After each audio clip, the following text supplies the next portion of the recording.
Throughout our lives, most of us have dated from time to time. Some of these relationships have been good relationships, some of them have been bad, some have been horrible. However, most of our goals are to get to know the person better, possibly fall in love, or get married, with the ultimate goal of meeting their family. However, sometimes this doesn't work out. And Jordan Peele shows us this in his 2017 movie. A movie that will have you ready to get out by the time it's over.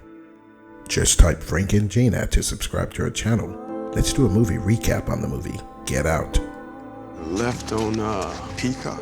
The movie starts off with a man named Nate apparently lost while being given directions by someone. You know how they like to do motherfuckers out here, man. I'm gone. However, Nate is viciously beaten over the head and dragged off into a van, and it takes off. The movie then pans to Nate's empty apartment, and then to Chris and Rose, the lead characters, having a discussion. You know I'm black. Yeah. Director Jordan Peele cleverly leaves you little clues, one being why Rose didn't tell her parents that her boyfriend was black. The movie then switches to the couple in the car. Right after having an accident, they strike a deer, pull off on the side of the road, and are eventually confronted by a somewhat racist cop. And as Rose continues to ask the cop, why did he pull him over in the first place, he says this. He wasn't driving. I didn't ask who was driving. I asked to see his ID. As the back and forth continues between the officer, Rose, and Chris, trying to explain why he pulled him over, the officer stands fast on his position. And as Rose continues to argue with the officer on the legitimacy of the traffic stop, we then switch to Rose's dad. But I'm telling you, I do not like the deer. I'm sick of it. Time I see a dead deer on the side of the road, I think to myself, that's a start. Jeremy, it's Rose's little brother. There he is. I've heard stories. My mother loved her kitchen, so we keep a piece of her in here. As the father is showing him around, he notices the housekeeper in the kitchen, and Chris just looks at her as she has a strange look on her face. He speaks to her. However, again, she has a strange response, leaving you with an eerie feeling. We hired Georgina and Walter to help care for my parents. As you see Chris and Rose's dad walking through the garden trying to get acquainted, the scene then switches back inside the home. So we threw this party. We raided their liquor cabinet. Oh, face. Tell me this isn't true. I filled the liquor bottles with water. You then hear her family discussing their sick plans of drugging unsuspecting boyfriends when she brings them there. Later, Chris wakes up, he can't sleep. And as he's reminiscing about the strange things happening, this happens. A shadowy figure lurks in the night, making this moment one of the most creepy in the movie, as Chris watches the groundskeeper run towards him at full speed, and then, at the last minute, turn away and run away from him. He then bumps into Rose's mom in the house. Realize how dangerous smoking is. You see, she was the shadowy figure sitting in the dark when he was outside. Come in and sit with me, please. At this point, Chris knows something is wrong and hesitantly enters the room with Rose's mom. She wants him to sit down so that she can chat with him. Again, he's feeling very hesitant because something's not right here. And then she says, We do use focal points sometimes to guide someone into a state of heightened suggestibility. As Chris continues to listen, he can't believe what he's hearing. Then, What do you do? as the mother continues to question Chris, she continues to tap on her glass, which actually starts to hypnotize him, little does he know. And he begins to sink into a comatose state of mind, where reality is not reality. Later in the movie, Chris has a jump scare as he's trying to film on the premises. As Chris tries to ignore the actions of the weird housekeeper, he looks over towards the barn and the groundskeeper is acting the same way. Just then you see the arrival of guests. This movie is becoming more eerie by the minute, And as the guests settle in, Rose introduces Chris to a couple. That's great. Super. Gordon loves Tiger. Oh, best I've ever seen, ever. Hands down.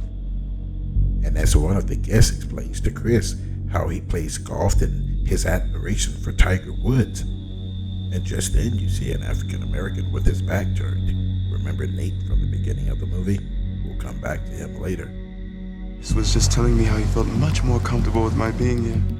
As one of the guests appears to have a hold on Nate, Nate's smile and disposition is very eerie, and Chris recognizes it as she turns Nate around and walks away. Next, you see Chris begin with the blind guest. Maybe the irony of being a blind art dealer isn't lost on me. And as Chris wraps up outside and runs up the stairs, watch what happens. If this isn't an invasion of the body snatchers moment, I don't know what is. Everything ceases to exist downstairs as they watch him and listen as he walks upstairs, back to his room. These people seem to have more of a reason than a tea party for being here. Later, back in his room, his phone is unplugged. He was certain that he plugged it in the night before.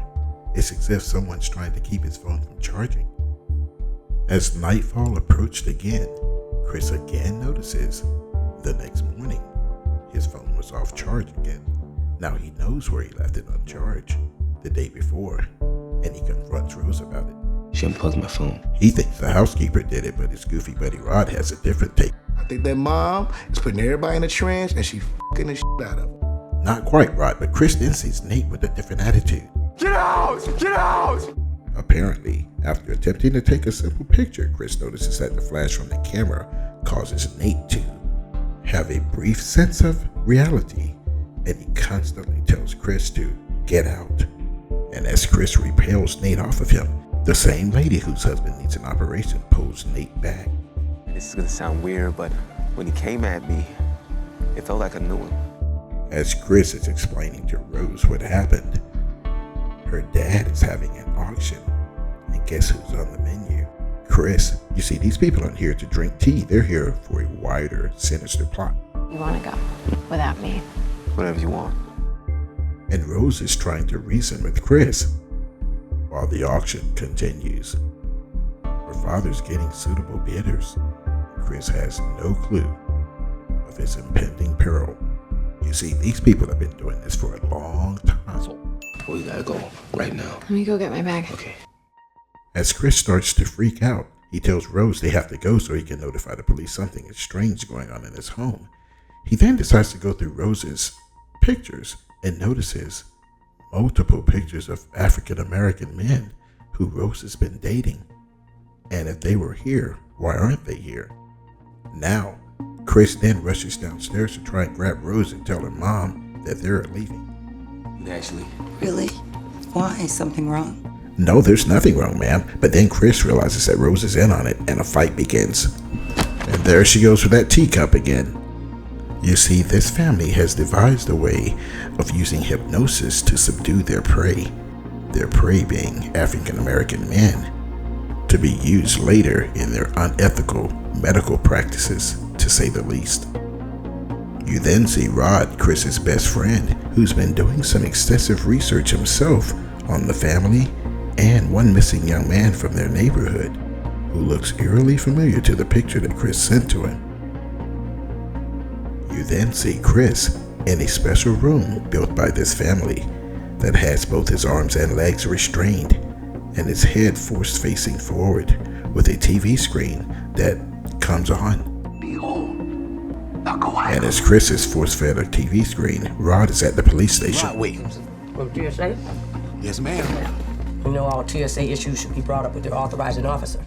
As his friend Rod is smarter than we think, he's trying to explain to the police that something's going on with these missing African Americans. Andre Hayworth. He's been missing for 6 months in some affluent suburb. You don't look so missing to me. However, Rod is unconvincing to the police.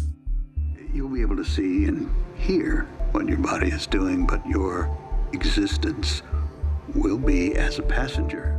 Yeah, this movie definitely has Invasion of the Body Snatchers creep mode going. White black people. Some people want to be stronger, cooler, I want your eye, man. You then realize the man that Chris is speaking with is the blind man that was talking with him in the garden before the auction. He wants Chris's eyes so that he can see again. As stated earlier, these people have been doing this for a long time, taking African American men, choosing various body parts to use, lobotomizing them, and then them disappearing mysteriously forever. Chris is now the next subject. And as you see him going in and out of consciousness, it then pans to the doctor preparing for one of the lobotomies. These people have completely lost their minds. And as the doctor prepares, the son is preparing Chris when he didn't realize Chris got loose and Chris hits him over the head, incapacitating him. Eventually finding their father, the mad doctor, and this happened. As Chris leaves Jeremy and his crazy father, the doctor, ready to meet their maker, he's then confronted by Jeremy again, and he incapacitates him again, but this time permanently. You then switch to a scene with Rose while all of the melee is going on downstairs, actually still looking for new victims online. She's assumed that her family's already taken care of Chris. You then see Chris driving erratically, trying to get off the property. He runs into Georgina. Rose hears it and exits the home. Grandma. Once Rose exits the home, she's on a blood mission. And as Chris attempts to help Georgiana, the housekeeper, get away, she turns on him and this happens. They're involved in a horrible crash. While Chris now tries to run off the property, Rose is tracking him with her high-powered rifle. And as Chris tries to get away, Rose says, "Get him, Grandpa," ordering the groundskeeper to track him down. And as the NFL-capable groundskeeper catches up to Chris and tackles him, Chris flashes him the same way he did Nate at the beginning, causing a brief delay in his attack. Let me do it. He then asks Rose to let him take Chris out. However, he turns the gun on her and blows her away, unfortunately taking himself out in the aftermath. However, Chris stops Rose from grabbing the rifle, and as she continues to try to bargain and plead her way out of it, she dies there where she lies. Then Chris hears and sees sirens, only to find... How you find me? I'm T.S. A. that his goofy buddy Rod was actually a pretty good detective and good at tracking him down, helping to save his life. Consider this situation. Can handle. So, the movie ends here, but what can we learn about it? One thing I learned is that it doesn't matter whether you're white, yellow, or a chocolate fellow. There's an assortment of disturbed people walking amongst us in 2025. It doesn't matter what your race is, there are crazy people amongst all of us. We hope you enjoyed our movie recap of the movie Get Out. This movie was cleverly directed by award-winning director Jordan Peele. The movie stars Daniel Kaluuya, Allison Williams, Catherine Keener, Bradley Whitford, Caleb Landry Jones, Marcus Henderson, Betty Gabriel, LaKeith Stanfield, Stephen Root, Lil Rel Howery or Rod Williams, Ashley Conte, Karen Larkey, and Rutherford Cravens.